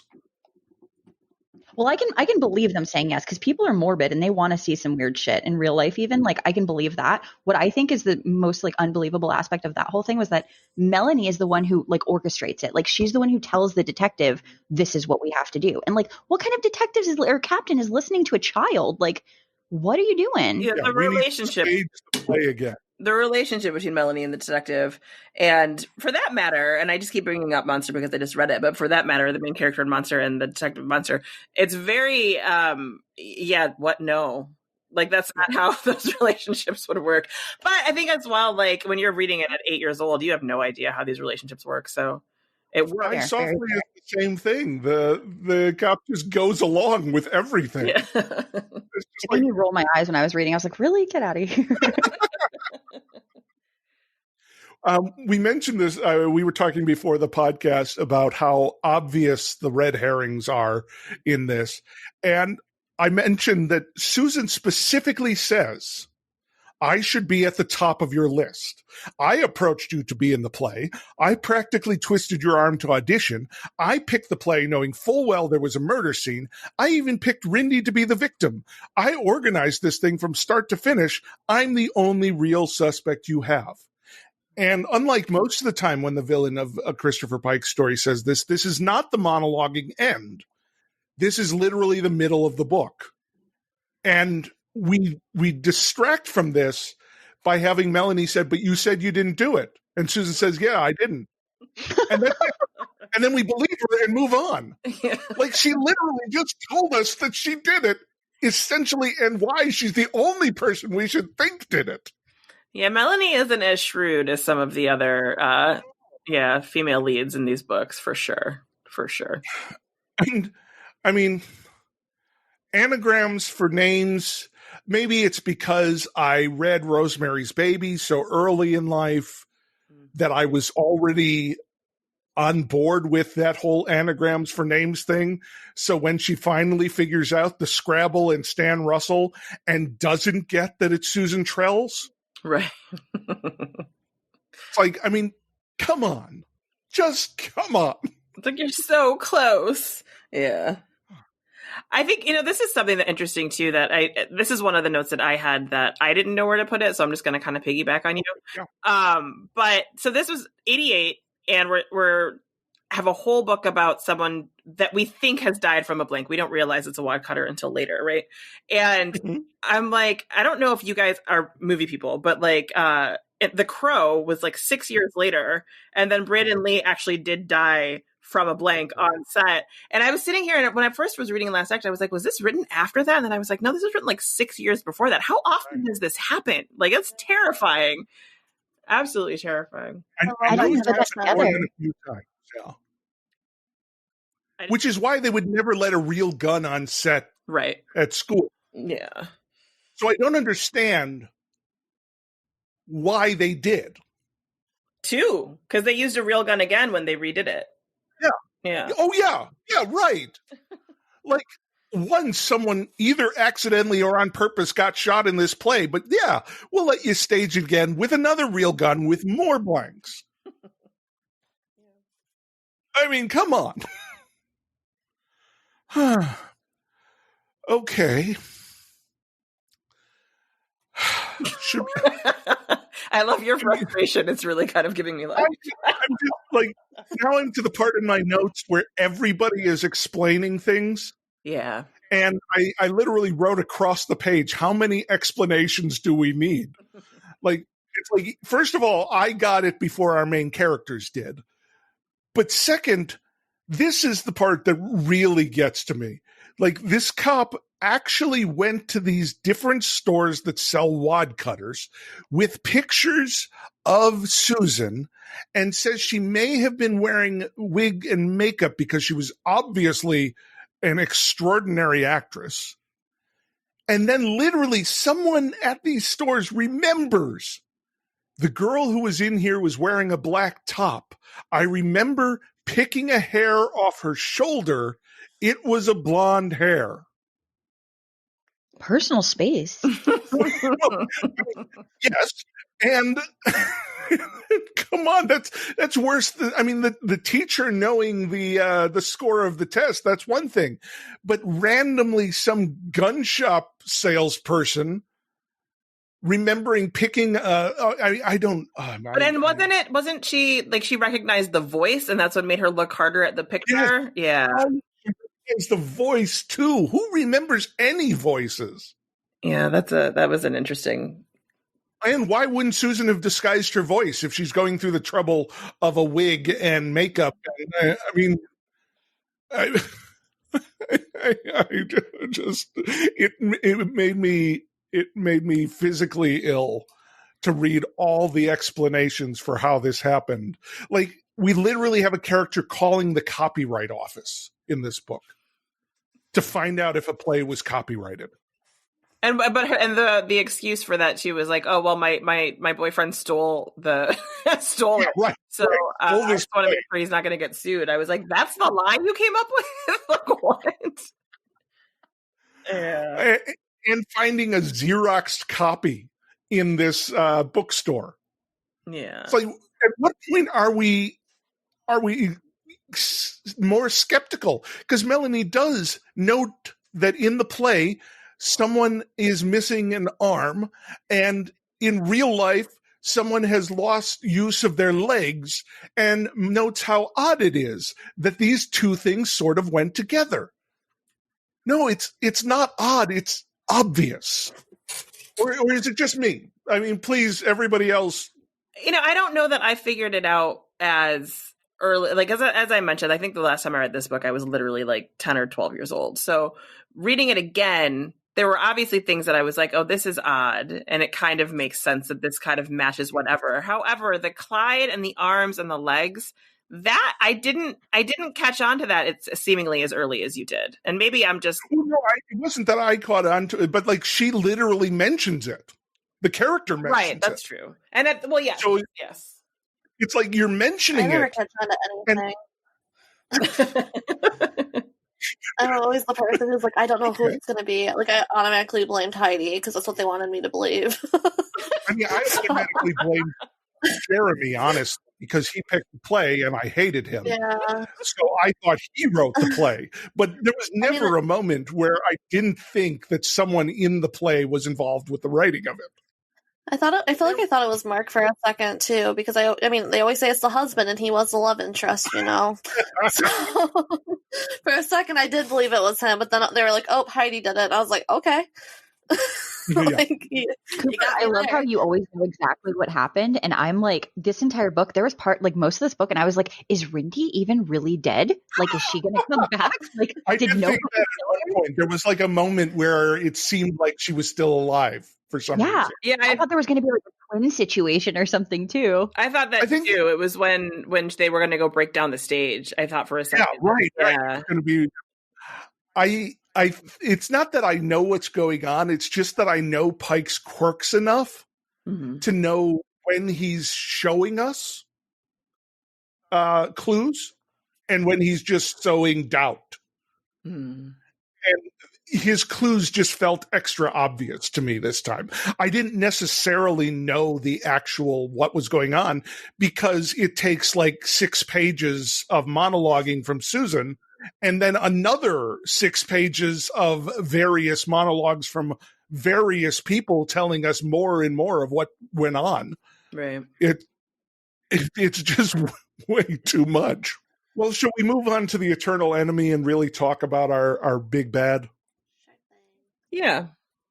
Okay, let's talk about Susan, who has a preternatural ability to plan murder. This is literally, I mean, Give Me a Kiss was pretty fucking complicated way to get back at someone. But this is the most complex and in need of literally everything happening at exactly the right moment while directing a play. Which, you know, I did theater in high school. I know how chaotic that is. So like there's literally nothing in this that would have actually happened according to plan. Like I would have loved a book where the plan didn't go off right. Yeah, that probably would have made it more exciting for sure. Then it's constantly trying to fix the new problems that emerge. Like, or even almost an Ocean's 11 thing where the whole point is that it's supposed to look like it went wrong. That's great, but no, we don't get that. We just get Susan, a mastermind who wrote a fake play and somehow convinced the school to let her stage it and have a live gun and kill someone during it. It's just too much. It is way too much to believe for me. Yeah, Susan's an interesting character just because I felt like I got some of her personality in the setup, you know, in that first half of the book, but then she kind of and maybe that's by design, but she kind of disappears into the story once we get into the second half. And I don't know if maybe that's one of Pikeisms, where like that's when you know he's giving you clues, is that people start kind of fading into the background. I'm not sure, but that's why I don't have that much to say about Susan, just because I'm not sure I really understand who she is. Like, yeah, I don't know. I think in this case, it's meant to the hanging a lampshade on the character and her obvious likelihood of being the bad guy early, and then having her disappear is probably a tactic to have us forget she's probably the bad guy. Right. Yeah. It didn't work for me, but it was a tactic to do that, I think, you know. I could see that. And it would make sense in how this is written. Or at least partially how this is written, because for someone because she was more interesting she was more interesting to me in the beginning than Melanie was. And then for her to fade as much as she faded towards the, middle to the end of the book. I probably should have noticed that was what was happening, but I didn't for some reason. I don't know why. Yeah. Okay, Cassie and Becca, I suppose the best test of any female villain in a Pike book is, would she be qualified to be a sugar sister? So that's funny that you ask that, because I actually have a note that says Susan had all of her corners covered, very Alexa. I had automatically compared the two, like, while I was reading. I think that's just how you roll now. Like, everybody has to live up to Alexa, or they're not good enough. Yeah, exactly. But I mean, I don't think she's as good as Alexa, because I don't know if that's possible. But like her monologue really. Well, Alexa actually succeeded in killing everybody. Yeah, Alexa, like, really. I mean, sorry, now I'm getting the wrong person. Susan really did have like all of her corners checked, though. Like she did the damn thing, but she didn't do the damn thing. If you get what I'm putting down. So I think Susan's like less chaotic too, and more like, or no, Alexa was less chaotic. She was more like, she's just, I don't give a fuck. Whereas Susan was like emotionally driven, I think, true. which sure. I think so I can understand it, but also I thought Alexa was more of a badass and a cooler sugar sister, because she was just like wild. Like she just did not care. She's just doing cocaine, like having guns, like driving fast cars, all kinds of wild stuff. I loved it. Honestly, she's the only person I love in this world. I'm going to be 100 with you. I love Alexa. Meanwhile, Susan's over here in the real world. opening and closing a refrigerator, like, how can I make this work for me? And I'm like, come on, what are you doing? How do you stumble across that? Who was opening that door at that time? That it's so weird and bananas. It really is. The gym, like or the locker room or whatever. Like, it's just a random thing that it's just like, what, Christopher Pike, sir? It's also so specific that it makes me feel like it must have actually been a thing in Pike's high school, that this didn't work when there was power being used on the stage or something. Because otherwise, it is the most perplexing MacGuffin ever. Like, where does that come from? Susan does have a good personality at the beginning, though. I do like that when she's telling Melanie to go and talk to Mark, she says, just ask him. The worst that can happen is he'll laugh in your face and tell you that you're not sexy enough for him. You know what really should have gave it away, guys? Tell me. At the very beginning, she introduces so stupid, I'm sorry. Okay. She introduces what's her name? Melanie to Mark, right? She grabs his chicken breast and starts eating it. Like, who does that? Like, who passes back and forth the chicken breast? Only a villain. Exactly, only a villain. Like, that was such a weird, like, thing. I was like, how are you fighting off with somebody's turned to her at that breast? moment, and said, "Thou art a villain." That's how we should have known. Yeah. You're right. That is villainous behavior for sure. Exactly. Okay, so what I'm getting from you two is that she's nearly a sugar sister, but nowhere near our lead, Alexa Close. Right. Nobody. I don't think anyone will even be able to touch the same, like. She was better than Lisa, though, right? Oh yeah, for sure. So she's a hang on, I've got this one. There's too many S's. She is a sugar sister. There we go. Well, Lisa was the puppet, though. Yeah, that's what I'm saying. She was here's like, the thing, then. If Susan becomes a sugar sister, Susan's no fucking puppet.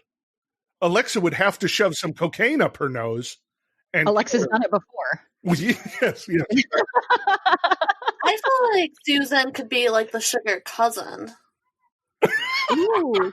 Yeah. It doesn't have the same exact ring to it. Yeah. Maybe she could be like the cake cousin. It's a knockoff brand. It's like a mockbuster movie, you know. Yes. Yeah. Okay, let's jump into thirst. As we talked about, there was not a lot of titillation and sexuality in this book. I do have one little moment where Melanie is intrigued by skinny dipping. She had never been skinny dipping before. A first date didn't feel like the best time to start.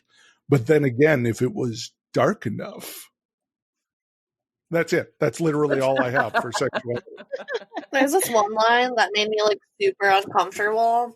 And it was I think Mark took Susan somewhere to like the reservoir or whatever, and he's like, he's talking about somebody they took to a dance, and he's like, I took her to a dance and then to the spot.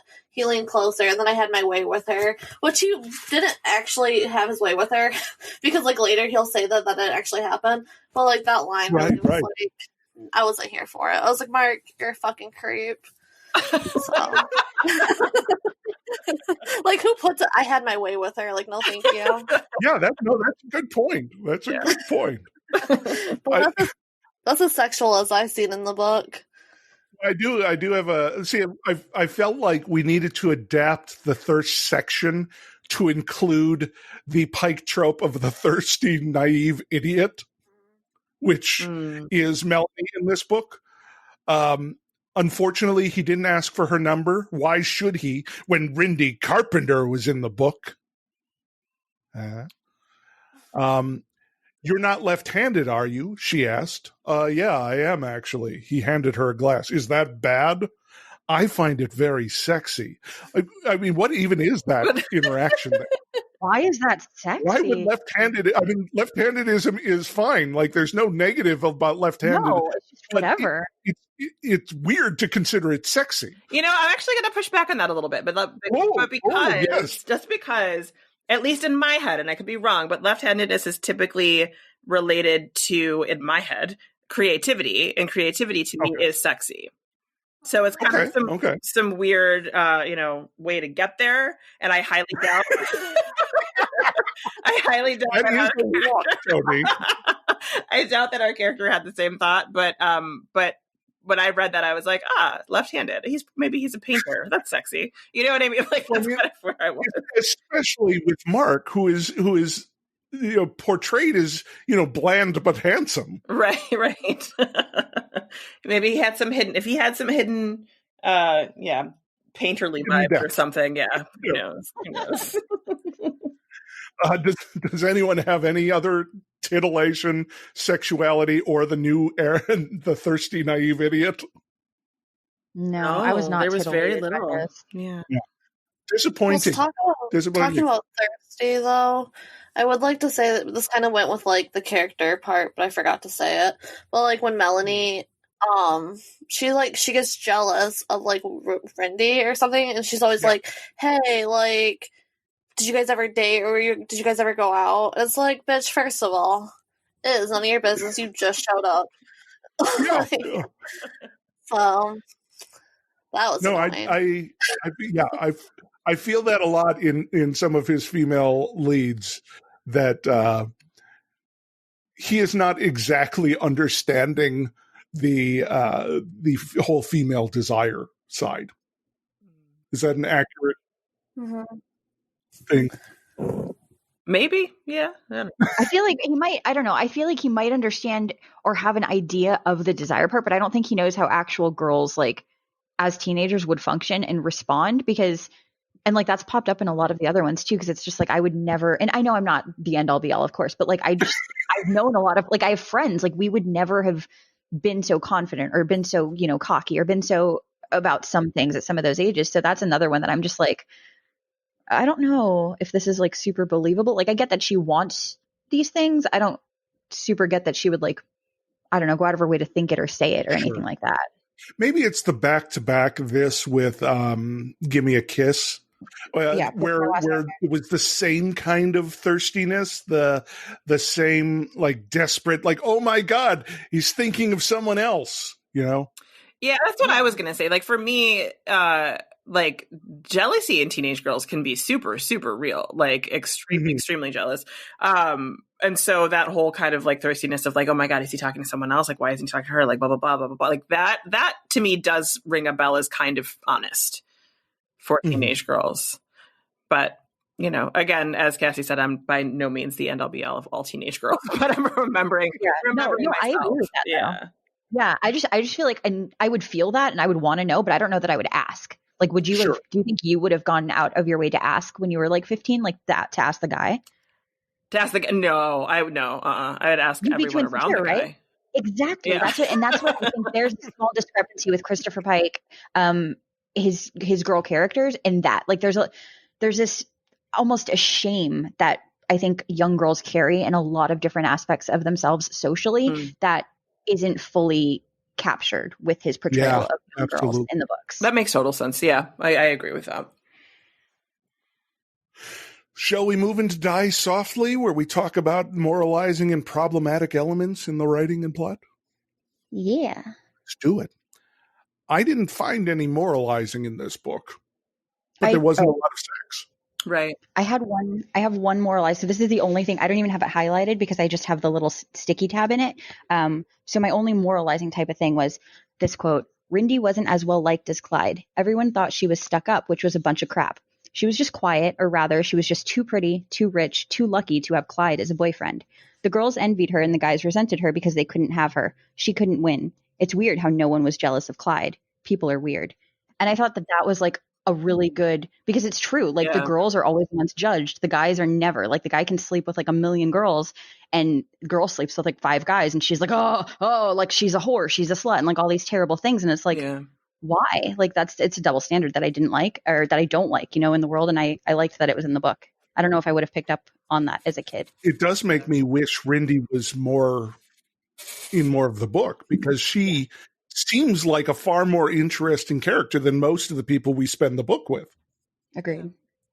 Except Jeremy. Yeah. Okay. Okay, I'm going to make another pitch here. Jeremy is JD from Heathers. I see Mark as more JD really? from Heathers. Yeah. Or like a wannabe, but yeah. Oh man, I can see Jeremy going crazy and shooting up a school someday. I feel like Jeremy's I feel like he's innocent. I feel like he's like pure-hearted. Wow. Yeah. I get that too. Like I think he could go into like that fedora nice guy territory as he gets older but I think he's pure. Like he's not trying to he's not talking to all these girls because he wants to get in their pants. He likes acting. He likes drama. He likes what they're doing. Yeah. And I think that's sure. That's the vibe I got. Yeah. Huh. Because he like the kissing thing, even it's not sexual the way he does it. Like he's in a role like to himself. Like he's like, this is my acting persona, like my obsession. You know, he's not really obsessed with her. He doesn't care. Like he's just like as friendly to her as he is to everybody else. Yeah, okay. I'm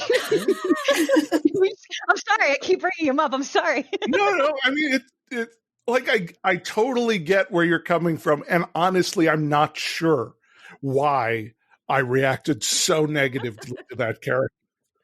I don't think you're totally wrong. Like I do see what you're saying. And I do see how some of his characteristics could be ones that would also be in, you know, those fuckboy type, you know, older, like, you know, I get what you're saying, but for him, I think his is more just like, he's found something he's super into. He's like going to go hard with it. And as somebody who's gone hard with things that I've been super into that other people have thought were weird, like I relate to him a little bit with that. And I think there was a balance too, like, oh, he wants to go see the ducks and he wants to whatever. Like there's all this like kind of like, is he a child still? Because they kind of treat him as if he's a little bit more childish than they are. And I think that for me, that's kind of where the innocence and the pure heartedness come from. So I think maybe that's the difference between what could be JD from Heathers and what's not, you know?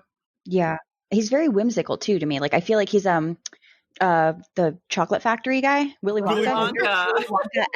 Yeah. I can see child that. Yeah. Hold on. I do love that you just come up with, you know, the chocolate factory guy.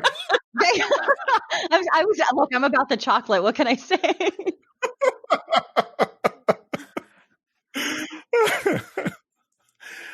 Okay, we talked a little bit about the problematic nature of the Clyde storyline. I was just wondering if anyone had deeper thoughts on that. Just in that same vein of it being problematic, I thought it was really not well handled in that like he got into this accident and he became, you know, like paralyzed and wheelchair bound, and then that like ended his entire life. Like he could no longer have friends, he could no longer go to school, he could no longer do anything that he loved to do before, and that was like that was very ableist, and I didn't like it. And it seems ridiculously excessive considering the actual extent of his injuries. Right. Like he does not seem like he would need to be in a home somewhere. Well, and this is an honest question because I'm honestly very curious about this. Because as I read it, I found it to be problematic, but I also found some things that maybe weren't, and it could just be me being, you know, ill-informed. But let's see. So I was wondering, it's not really, from what I understood, it's not really that Clyde was saying all these things about himself and acting in the way that these people are talking about him, but it's almost like the other characters are infantilizing him, where he's not actually infantilized. And that's why he comes back in the end and he's the one who kind of is the quote unquote hero by talking Susan out of doing whatever she's going to do. So I wonder if there's a balance there. And this is just us because like I totally wrong. That's very likely, is because it does seem that he's taken on this mythological status based on this accident and what it did compared to what he, quote, was at the school, which was football star with Mark and all these things here. So this accident, cut off this pillar of the school social clique. Right. And the school has been left to develop their narrative of what he has become in the aftermath. It's not necessarily who he is. Exactly. It just makes me wonder who he really is. Right. And because we only spend time with this version of him, and then he gets his little monologue at the end, but we never really get him. Exactly. And that's why I think it's so interesting, because I'm like, I don't know if it's is problematic because the way he's written is that he's that way, or if it's problematic because the way that the characters treat him is that way. Do you know what I'm saying? Like, yeah, it's an interesting it's an interesting balance to me. And you could make the argument that it is the characters who are the problemack ones, not him. Right. Yeah. Yeah. That's kind of what I was getting at and not saying it well. So thank you for doing that. Yeah. That could be even maybe like why he's not a part of that same life anymore too, because maybe it's just too hard for him to be around all those people who see him that way and who, down on him essentially now, or see him as less than he was somehow. Yeah. Or I could be totally full of shit and it could be really horrible. I don't know. I just wanted to have the question. No, I think that was a really good point. And I think it could have been handled maybe if it had been a little bit more intentional too. Like if there had been a point made about like that, what we're saying. So, but yeah. I would like to hear what the listeners think about this specifically, this character and this storyline in this book. I think it'd be very interesting to get outside opinions on it. For sure. Shall we move into the season of passage where we quote specifics? Yeah, let's do it. So I was surprised in doing my organization this morning, because as I said, I really hated this book. But I don't have any examples of worst writing from this book. And I have a few examples of best writing from this book. So, I mean, it's really the plot that killed me. Sure, yeah. It's not necessarily the writing. It's just I hated the plot of this book. So I do have some best writings, but as usually, I want to turn it over to any of you first, so I don't take them all for myself. I have one. So I'll go so that it's done with, please. And then you guys can take over. And it is a best writing. It's one that was very rhythmic to me, that I kind of loved this kind of like weird headspace that he put us in when Susan was being talked down by Clyde. And he said, quote, "Susan nodded as he spoke, her head hanging, her fingers manually revolving the revolver's chamber. Click, empty chamber. Click, loaded chamber. Click, he loves me. Click, he loves me not. Melanie watched and waited. Click." I loved that. I thought that was very cool. good. I like how sometimes you, Cassie? I don't find the lines until you guys read them out loud, and then I'm like, oh, that is good. Yeah. The only thing I had was just that one about her being like viewed differently than her boyfriend. Oh, right. I don't have any like writing ones. Yeah. I really like this. One thing Melanie had to give Iowa, it had beautiful sunsets. But this is the one here. This is the line. "The sun setting on the distant horizon set the ocean of corn stalks on fire." Like, that's a vivid thing. Yeah. I could see that. "She couldn't believe that she had slept through the whole night and Rindy was dead. That's how it would be from now on. Oh, I went to the store today and Rindy is dead. That's a nice dress. Rindy used to love those colors before she was dead. Her tears were easier to wash off than the blood." That's lovely. That's something that a lot of books don't really deal with, is the vacancy left by death. Sure. Yeah. And what sucks here is that she was not friends with Rindy.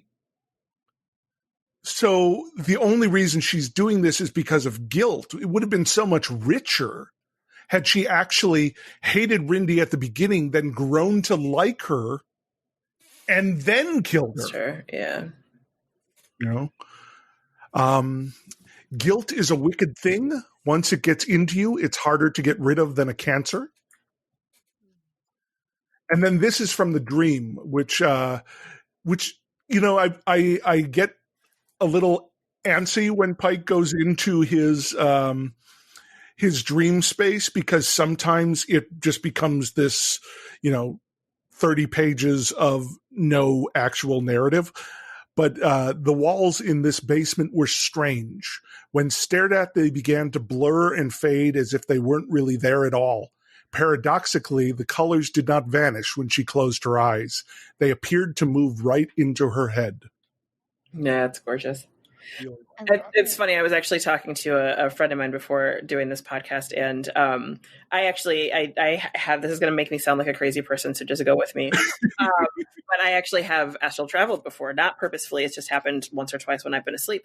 And when I read that, I was like, the only reason I remembered that he had said something about astral travel in the very beginning of the book was because I was like, oh, I know exactly what he's explaining because I've seen it. You know what I mean? So I was like, that's really interesting. And I think it was really beautifully written. And I think it got the visual, again, it's a very vivid explanation. I think it got that. Yeah, it really is. Really well. Yeah. Okay, I have one more note, and that is a Pikeism. We already talked about our McDonald's, so there's that. But Pike's sister, Anne, is name-checked as Rindy's middle name. Oh. I did notice that this book is dedicated to Jenny, and despite that, in all of the characters, none of them are called Jenny. Yeah, I thought that was interesting. I highlighted it, but until we get him on the call, we won't ever know who these medications are. It's interesting. I'm in school getting my MA, and I just took a class on Hitchcock, and it's interesting reading Pike's books again, because I don't know if Hitchcock was somebody that Pike was a big fan of, but there's a lot of like Hitchcockian type of things, especially when it comes to his female characters that that Pike does as well. So that was always interesting to me. You definitely see the noir and mainly Hitchcock and detective noir, probably touch of evil in Pike's work too. Yeah, there's a lot of that type of plotting and writing, and there was a lot of that type of plotting in all the Pike horror, like Agatha Christie. Also, you see this repurposing classic work for teenagers, which is really what these books were.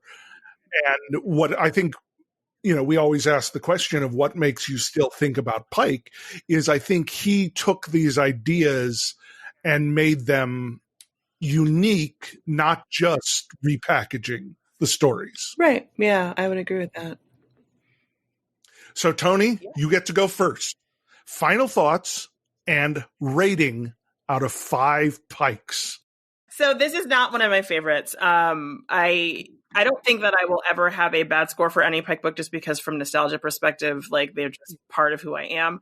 That being said, I'd probably give this 3 Pikes and a quarter of a wad cutter. How's that? That's a good one. Why you cut up the wad cutter? I don't know. Maybe the wax on the end of it. I don't know. You said it could be anything, so I went. Yeah, we told her, look, you can't go back on the rules now. We already explained it. I'm just impressed. I'm not criticizing. Okay. Cassie, how about you?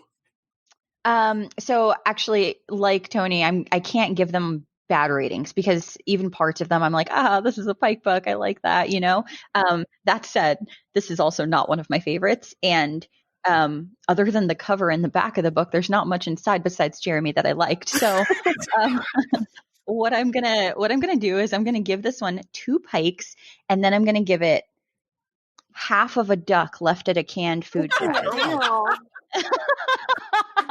Like, is it the duck literally cut in half? Yes. Oh my God. Yeah, the wad cutter and the duck. They're both just been lasered like right in half. Yeah. I love it.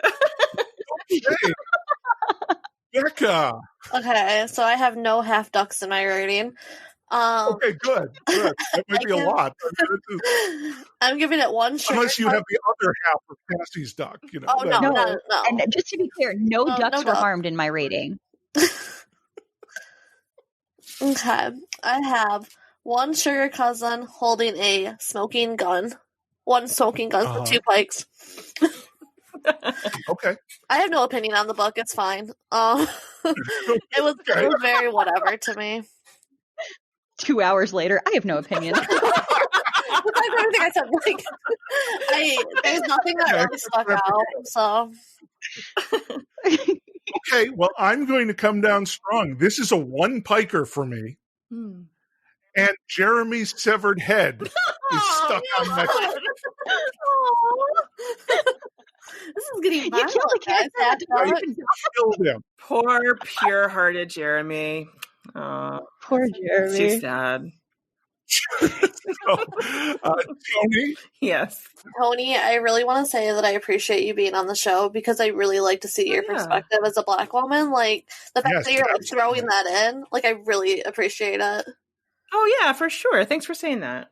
Yeah. It is very hard to remember sometimes as a white person reading these how alienating it can probably be at times. Yeah, for sure. That's another. I probably should have said that in the beginning, but that's another reason why I really liked his books. Is he always had at least one. It felt like, which cannot be said for many others. Right. At that time, especially, yeah. I mean, you note Nancy Drew. That probably takes place in a world where there are no people of color. Yeah, exactly. Yeah. Yeah, I love learning about other perspectives. So this is really nice to just have a not a one-on-one because it's 1-on-3, but a nice little conversation hearing about it. Yeah, no, for sure. Well, because I was listening to, I listened to the podcast. I haven't listened to every single one, but I definitely, the conversation you guys had during Monster, I was I agreed with some of it, but then I was also I'd really also love to hear the perspective of a teenager that was Native American at the time, because they might feel differently. Absolutely. You know what I mean? So I think I really tried to attack that in our discussion about Last Vampire. I think he fumbles his representation often, but he is trying to present representation. Right. So you have to give him credit for his attempt. Yeah. Because so few people were attempting. Exactly. And I heard you say that. I listened to the Last Vampire one a couple days, 2 days ago, I think. And I would agree with you. It's, again, this book is 1988. We have come a lot, we still have a long way to go, but we've come a long way since 1988, especially when it comes to representation in entertainment. So I don't want to villainize something that was done in good, good-heartedness. So yeah, I would agree. Thank you so much for joining us. This was a wonderful conversation, and we absolutely, I've already put it in the list. Wicked Heart, Toni Cunningham. Yay. You're coming back in, good Lord, July. I'm excited for it. Thank you guys so much for having me. This was a lot of fun. Yes, I loved it. Pleasure. Why don't you tell our listeners where they can find your podcast and any more about you online? Certainly. So my personal handle is at Turtle7313, and that is both on Instagram and on Twitter. And I do have a podcast called Sibling Nerdlery with me and my brother. First season is done. However, since it is still quarantine for some of us, if you have watched or if you have not watched any of the MCU films, I had not seen any of them. I watched all 22 of them. Good God. And we discussed each movie. So that was a lot of fun. And second season is going to be starting this month, where we're talking about horror movies. So nice. I'm excited. Yes, it's going to be fun. Becca, tell us about you. Okay, so I have a blog where I talk about books and all things spooky. That can be found at astoldbybex.wordpress.com. I also have a Twitter, which can be found at astoldbybex, and a Bookstagram, which is Read with Bex. Cassie, how about yourself? I have a blog, letsgetgalactic.com, and then I also have an Etsy shop, etsy.com/shop/letsgetgalacticart, where I sell books and bookmarks and resin art and a bunch of other different things. You can also find me on Twitter and on Instagram. My username is at Control-Alt-Cassie, so it's on your keyboard, CTRLALT Cassie, CASSIE. That's it. You ended on an up note, and it was confusing. I confused myself. I was like, I have nowhere to go from here. What happened? Oh, I'm a mess today.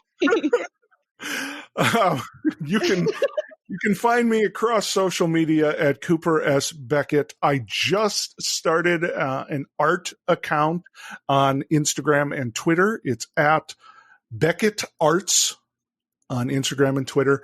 I'm really just exploring my art style at the moment. I'm finally doing something with my quarantine. You can find my horror novels at spectralinspector.com. And as noted in the past, the covers and the content were heavily influenced by my love of Christopher Pike. I had something else, even though I ended on a down note. Okay, I'm just going to leave it there. I'm going to leave it there. Cassie, tell our listeners where they can find our show online. Absolutely. Okay. So you can find us on pretty much all social media channels at the PikeCast. It's super easy. It's all one word. We'd really love it if you would especially share your books and then use the hashtag #ShowUsYourPike. We love looking through the books that you guys have. We love being able to share them to our stories and retweet them. Especially if they're beat up. We really, really like a beat up Pike book. We do. And if you've got like nice rainbow colored shelves, I'm very particular for those. So, and then we also have a Patreon, and our patrons support us in everything that we're doing here. It does get a little bit pricey, so we really, really appreciate them. We give them early access to things. They get cool, like rewards get to them in the mail.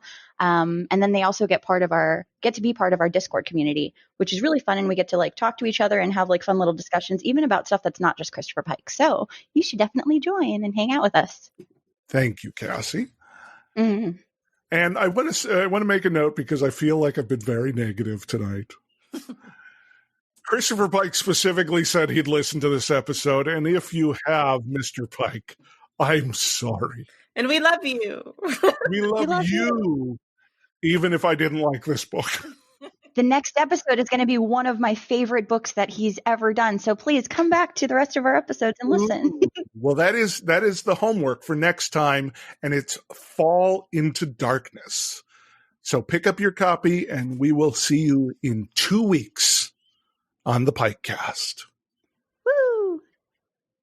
You survived the night, friends. You can peek out from under your covers and see the first blues of dawn out the window. Thanks for spending the night with the PikeCast, and we hope you'll join us again next time. Until then, Pikers, pleasant dreams. Cassie, you haven't talked in a long time. Are you muted? I'm not muted. No, I was just listening. It was just making sure. Sometimes when you're talking to, you have such a good podcast voice, and both of you actually too. Toni, you too, because it sounds like you have a lot of experience talking. You just start to listen we're just like and giggling all the time. But so like when I'm listening, I'm like, oh, this is just a podcast. I'm just like on Spotify, just chilling in my house, like listening. Yeah, guys, I agree. And then I forget to like interject because I forget I'm actually part you're on the podcast. Okay, I just wanted to make sure that you weren't being cut down by accidental muting. I'm not making any jokes that you guys aren't laughing at. Don't worry. Good. I have a question about your ratings because you guys do like however many pikes and then like a half like dancing snake or something, and I get really confused as to what you're talking about. So can someone explain we just that? Random things. Okay. Yeah. Whatever you want. Literally, I mean, basically. Anything. We always look at it as 4 pikes is like 4 stars. If you throw something else on there, it's like 4.5 stars, like that. I gotcha. And we try to throw things from the book that we read. So like whatever random thing you can think to You don't have to. You don't have to. No, I totally understand. I have a blog. It's letsgetgalactic.com. And then I also have an art shop, which is etsy.com/shop/letsgetgalactic. Something like that. It's look. Hang on. No, I've got to redo that because I don't even know. I type it in and it completes it on my thing. Okay. Hang on. Sorry. Let me start over. Yeah, you can start over. Oh. I have a blog called no, stop making me laugh. I will mute everyone else. I'm sorry, guys. Okay.